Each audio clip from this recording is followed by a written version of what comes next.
कैसे बालक ध्रुव बना तारा। ध्रुव तारे की कहानी। ध्रुव तारा स्टोरी। इन हम रोज रात आसमान में जगमगाते असंख्य तारों को देखते हैं। उनमें से उत्तर दिशा में दिखाई देने वाला सबसे चमकदार तारा हम सबका ध्यान आकर्षित करता है। सदा स्थिर नजर आने वाला वह तारा है ध्रुव तारा। ब्रह्मा जी के मानस पुत्र स्वयंभू मनु ने दो पुत्र थे, प्रियव्रत और उत्तानपाद। राजा उत्तानपाद ने दो विवाह किए। उनकी पहली पत्नी का नाम सुनीति था और दूसरी का नाम सुरुचि। दोनों रानियों से उन्हें पुत्र रत्न की प्राप्ति हुई। सुनीति के पुत्र का नाम ध्रुव रखा गया और सुरुचि के पुत्र का नाम उत्तम। उत्तानपाद दोनों राजकुमारों के प्रति समान प्रेम भाव रखते थे। रानी सुनीति भी अपने पुत्र ध्रुव की तरह उत्तम को भी अपना ही पुत्र मान स्नेह किया करती थी, किंतु सुरुचि के मन में सुनीति और ध्रुव के प्रति ईर्ष्या भाव था। एक दिन उत्तम अपने पिता की गोद में बैठा खेल रहा था। उत्तानपाद उसे प्रेम से सहला रहे थे। जब ध्रुव वहां पहुंचा तो उसका मन भी पिता की गोद में बैठने के लिए मचल उठा। वह भी जाकर अपने पिता की गोद में बैठ गया। उसी समय रानी सुरुचि वहां पहुंच गई। उसने जब ध्रुव को अपने पिता उत्तानपाद की गोद में बैठा देखा तो चिढ़ गई और खींचकर ध्रुव को गोद से उतार दिया। फिर अपने कटु वचन से ध्रुव को आहत करते हुए बोली, अपने पिता की गोद और इस राज्य के सिंहासन पर बैठने का अधिकार केवल मेरे पुत्र उत्तम का है। सुरुचि के कटु वचन सुनकर ध्रुव का बालमन दुखी हो गया। वह दौड़कर अपनी माता सुनीति के पास गया और रोते हुए सारी बात बता दी। सुनीति उसे समझाते हुए बोली, पुत्र दुखी मत हो, ना ही उस मनुष्य के अमंगल की कामना करो जिसने तुम्हें अपमानित किया है। अपने कर्मों का फल मनुष्य को भोगना ही पड़ता है। तुम अपना दुख दूर करने के लिए भगवान विष्णु की आराधना करो। उनकी कृपा से ही तुम्हारे पितामह को मोक्ष की प्राप्ति हुई थी।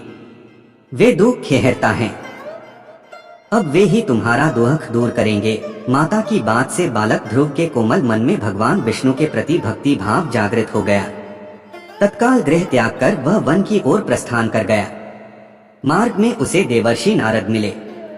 उन्होंने ध्रुव को भगवान विष्णु की आराधना की विधि से अवगत करवाया। उसके उपरांत ध्रुव ने यमुना में स्नान किया और अन्नजल त्याग कर पैर के अंगूठे के बल खड़ा होकर भगवान विष्णु की आराधना में लीन हो गया। समय व्यतीत होने के साथ उसके तप के तेज में वृद्धि होने लगी, जो तीनों लोक में पहुंच गई। उसके अंगूठे के भार से पृथ्वी दबने लगी।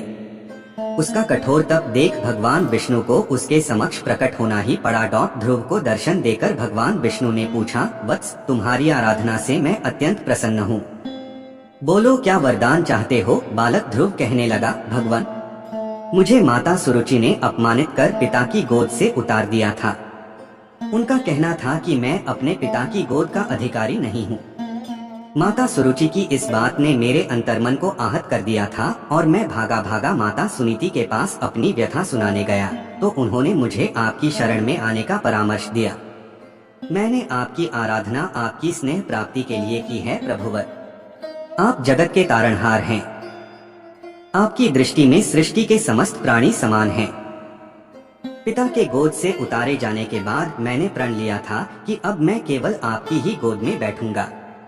कृपा मुझे अपनी गोद में वह स्थान दे दीजिए जहां से मुझे कोई उतार न सके। भाव विभोर होकर बालक ध्रुव बोला।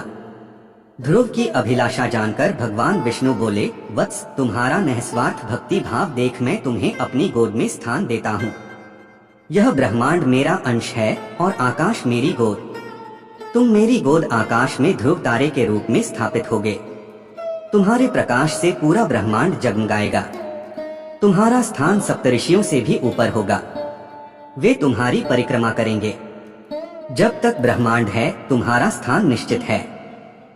तुम्हारे स्थान से तुम्हें कोई डिगा नहीं पाएगा, किंतु वर्तमान में तुम्हें अपना राज्य संभालना है, इसलिए तुम घर लौट जाओ। 36,000 वर्ष तक पृथ्वी पर राज कर तुम मेरी गोद में आओगे। इतना कहकर भगवान विष्णु अंतर्ध्यान हो गए। ध्रुव वापस घर लौट गया। कुछ वर्ष उपरांत राजा उत्तानपाद अपना राजपाट ध्रुव को सौंपकर वन चले गए। भगवान विष्णु लॉर्ड विष्णु के वरदान अनुसार पृथ्वी पर 36,000 वर्ष तक धर्म पूर्वक राज करने के उपरांत ध्रुव आकाश में ध्रुव तारा बनकर सदा के लिए अमर हो गया। फ्रेंड्स, आपको ध्रुव तारा स्टोरी इन हिंदी बटा बालक ध्रुव स्टोरी इन हिंदी कैसी लगी? आप अपने कमेंट्स के द्वारा हमें अवश्य बताएं। ये ध्रुव तारा की कहानी इन हिंदी पसंद आने पर लाइक और शेयर करें और आप अपना प्यार देते रहे, सपोर्ट करते रहे शायद एक दीवाना।